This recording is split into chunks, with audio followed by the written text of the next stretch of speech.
sit down, talk to Jerod Mayo before the big Miami game. Before we talk about Miami, you guys had a tough one last week out in San Francisco. Leadership. When things are rolling and going well, it's easy to lead. That's right. You find out about leaders when you hit patches of adversity. What kind of leader are you, and what have you learned? I just try to remain steady, and I tell the guys all the time, you can't get too high, can't get too low. You know, after the first game of the season, you know, we go out there, we beat Cincy. At the time, they were, you know, projected to be a very good team, and you never really know going from season to season, but at the same time, I told the guys that this is unsustainable the way that we won that game, and we just have to continue to get better on a week after week basis. So you go to week two, we lose a tight game to Seattle, and then we run into a buzzsaw in New York in game 3. And look what happened to them. And look what happened to them. Yeah. And then, you know, obviously this last game against San Fran was disappointing. And, you know, we just need guys to continue to chip at the rock. And at some point in time, you reach an inflection point that hopefully, you know, you start to become a good team. But look, we have a long way to go, and we knew that we knew that from the start. And I'm excited, you know, just about the guys and their energy and consistency going forward. That's good. The energy's good. You could tell the energy was better the other day. Ball security is job security. Yeah. Old school coaches, they'd sit you down. Yeah. How do you handle it? Same way. You know, I had a conversation with Ramondre, and you know, quite frankly, you know, this week he won't be starting, and I'll just be very upfront and, you know, very transparent. But he will play, and he understands that, you know, he has to protect the football going forward, and it's a mentality at this point. It's an awareness at this point. It's really not much more to do about, you know, technique or anything like that. It's just knowing, you know, you're a target on a week after week basis as soon as you show that you're going to put the ball on the ground. All right. You get this question a ton. Tell me why now is not the right time to play Drake May. Yeah, we're still going through the process as far as, you know, we're always evaluating those things. But as an organization at this point in time, we feel like, and ultimately it lands on me, I feel like Jacoby gives us our best chance to win today.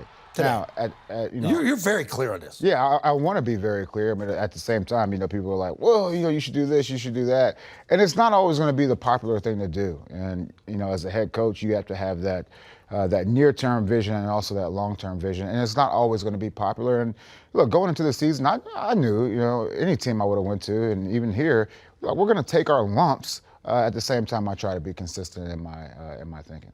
People ask me, well, why didn't he put him in and get his feet wet at the end of this game if it was in hand, like he did the Thursday prior? I said, this game felt like it was a little tighter. Thursday felt, you know, that game was over. No, for sure, and I feel the same. That's why he didn't do it, right? That's exactly right. And look, let me just, I'll take time to just, you know, not hype up, but look, Jacoby's out there, you know, he's been hit over 30 times in the last 2 games, and you know, he's just a guy who just continues to get up. His attitude is still good. And I understand the fans' frustration and things like that. But at this present time, I still believe that Jacoby gives us our best chance to win. What was it that you learned or made a mistake that Thursday night game that you would change now? So the Thursday night game is that this team is a team that has to practice. Like, we have to go out there on the field. We have to go out there on the field and practice. It can't be, you know, just walkthroughs. And on a short week, I mean, it's kind of hard to balance that, but we have to practice and we have to get better. Monday Night Football, you sit at home. Do you TV scout? Are there things you can pick up on a TV broadcast? It's not the all 22, but you can see some things, right? Yeah, you can hear some things maybe. No, I wouldn't, you know, not hear some things, because even as a player, I would watch, you know, those games and I would put it on mute. And I just like to watch the game, the different camera angles. See, some guys like snap counts. I just don't. Yeah, but you can get that later on. I just don't want to hear the commentators. Okay. But yeah, I watched those games. I'm a fan of the game as well, and it was good to see Miami there live yesterday. Get a chance to see Snoop Huntley on tape?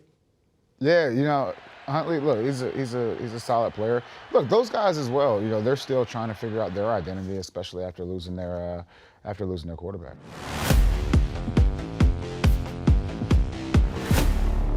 Time now for Ask Me Almost Anything, and this comes from Tom Shea. Wants to know, Jerod Mayo, what did you learn in business school or in the business world that you're now applying on an everyday basis coaching a football team? Well, I would say, you know, and I tell the guys this all the time, no matter what industry you're in, whether you're in football or in business, but hard work works. And you can outwork 90% of people. Now, 10% of the people are just going to be better than you. You know, they're just like their parents were taller, faster, whatever it is in the athletic world, or their parents were smarter than your parents. But you can outwork the majority of people, and I still believe that here now. All right, if you want to ask the coach a question, go to Patriots.com, #AskTheCoach.